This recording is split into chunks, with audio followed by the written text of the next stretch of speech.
From retiring early to navigating our current state of inflation, it is Money Monday. It is a segment here at 4 o'clock where we talk about easy to understand ways to navigate our finances. And we do it with the good help of our financial expert and friend, Paul Hood with Hood CPAs. Paul, great to see you remote today down in Austin, my friend. Yeah, I'm down here in cool Austin, Texas. It's only 110. Oh, man, brutal. Listen, we have 3 great questions that came in through this week. Want to jump right in with Madeline. She says, I find myself using my credit card more and more for things like gas. I used to be able to pay off my full credit balance at the end of the month, but now I'm just making the minimum payment. How will this impact my credit moving forward?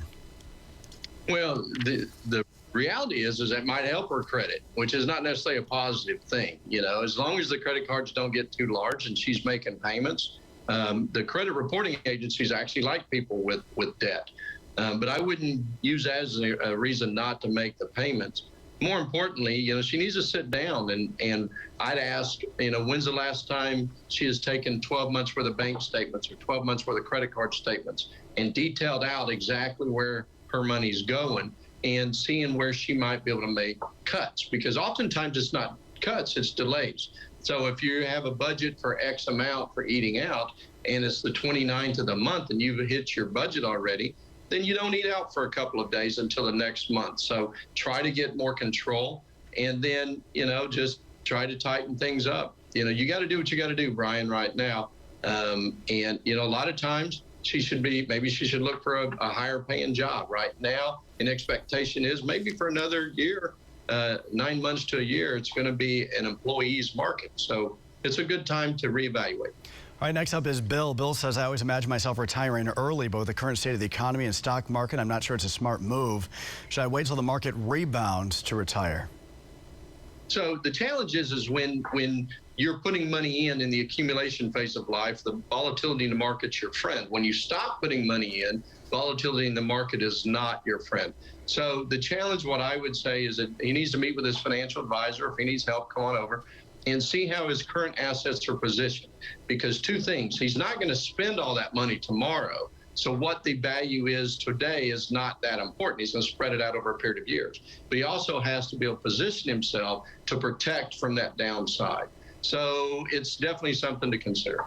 Last question goes to Rachel. Rachel says, I'm 27 years old, just started saving for retirement. Recently got a raise at work that actually allows me to contribute to my 401k while still being able to pay my bills. Is there anything I can do that will help me boost my savings?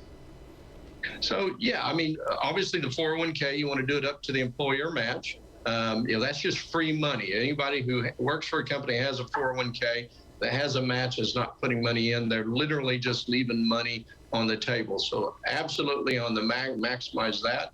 And then, you know, don't be afraid to be a little more aggressive. I don't know her, so I can't tell her what she should invest in. But people make money when times are bad.